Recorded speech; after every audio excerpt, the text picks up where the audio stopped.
কিয়ামতের আগে যে মালহামার যুদ্ধ হবে, তখন রাসূল সাল্লাল্লাহু আলাইহি ওয়াসাল্লাম বলেছেন মালহামার যুদ্ধের সময় মুসলমানদের ফুস্তাদ বা তাবু হবে, শিবির হবে এই ফিলিস্তিনের দামেস্কের পাশে আল গৌতা নামে এক জায়গা আছে, ওই গৌতাতে।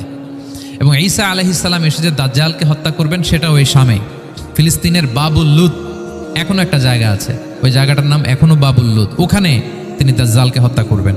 এবং সেখানে একটা সাদা মিনারা আছে, ফেরেশতার পাখায় ভর করে ঈসা আলাইহিস সালাম তখন সেখানে নেমে আসবেন, ওই ফিলিস্তিনের ওই শাম দেশের ওই মিনারার পাশে তিনি এসে পৃথিবীতে তিনি নুজুল করবেন, নুজুল ঈসা আলাইহিস সালাম। তো তিন এবং জাইতুনের কসম করে বেসিকলি আল্লাহ তাআলা ঈসা আলাইহিস সালামের জন্মস্থানের কসম করেছেন। কারণ তিন এবং জাইতুন, ডুমুর এবং জলপাই, অলিভ কোন দেশে বেশি হয়? শাম দেশে।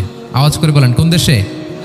বর্তমান ফিলিস্তিন এবং সিরিয়া, এবং ওই ভূখণ্ডে আল্লাহ নবী ঈসা আলাইহিস সালামের জন্মস্থান। তাহলে এই দুই ফলের কসম করে বেসিকলি আল্লাহ তাআলা ঈসা আলাইহিস সালামের জন্মস্থানের কসম করেছেন। ওনার প্রতি নাজিল হওয়া যে তাওরাত ইনজিল গ্রন্থ, এই রেভিলেশনের কসম করেছেন। আচ্ছা, এরপরে ওয়াতুরি সিনিন, সিনাই পর্বতের কসম।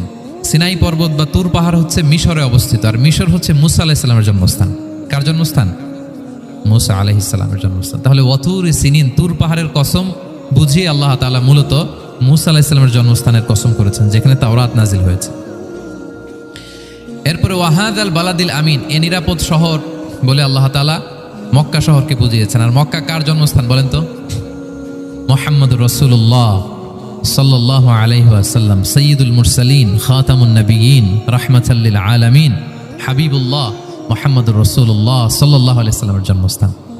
তাহলে এই চারটা আয়াতে, চারটা শপথের মধ্য দিয়ে মূলত আল্লাহ তাআলা ঈসা আলাইহিস সালামের জন্মস্থান, মুসা আলাইহিস সালামের জন্মস্থান এবং মুহাম্মদ সাল্লাল্লাহু আলাইহি ওয়াসাল্লামের জন্মস্থান, যেই তিনটা এলাকায়, ভূখণ্ডে তিনটা মেজর ওহী নাজিল হয়েছে। এক তো ঈসা আলাইহিস সালামের কাছে নাজিল হয়েছে ইনজিল কিতাব, আর একটা হচ্ছে তাওরাত। তাওরাত এমন কিতাব যে কিতাব দিয়ে হাজার হাজার নবীরা ফয়সালা করেছেন। বনি ইসরাইলের অনেক নবীর উপর কোনো কিতাব নাজিল হয়নি, তার মানে তারা রসুল ছিলেন না, তারা নবী, তারা সবকিছু তাওরাত দিয়েই ফয়সালা করতেন। আর রাসূল সাল্লাল্লাহু আলাইহি ওয়াসাল্লামের উপর কোরআন নাজিল হয়েছে। তার মানে প্রথম চারটি শপথ দিয়ে বেসিকলি ইনজিলের শপথ, তাওরাতের শপথ এবং কোরআনের শপথ। বুঝতে পেরেছেন সবাই? শুরুতেই সূরাতুত তিনের কয়েকটা আয়াত তেলাওয়াত করেছি। এটা কালামুল্লাহ মাজিদের 95 নম্বর সূরা। এই সূরাটা মক্কাতুল মুকাররমাতে নাজিল হয়েছে। এই সূরার আয়াত সংখ্যা 8টা। এই সূরার শুরুতে আল্লাহ তাআলা 4টা কসম করেছেন, ওয়াত-তিনি ওয়াজ-যাইতুনি ওয়া তুরি সিনিনা ওয়া হাযাল বালাদিল আমিন। ওয়াত-তিন, তিনের কসম, ওয়াজ-যাইতুন, যাইতুনের কসম, ওয়া তুরি সিনিন, সিনাই পর্বতের কসম, ওয়া হাযাল বালাদিল আমিন, আর নিরাপদ শহর।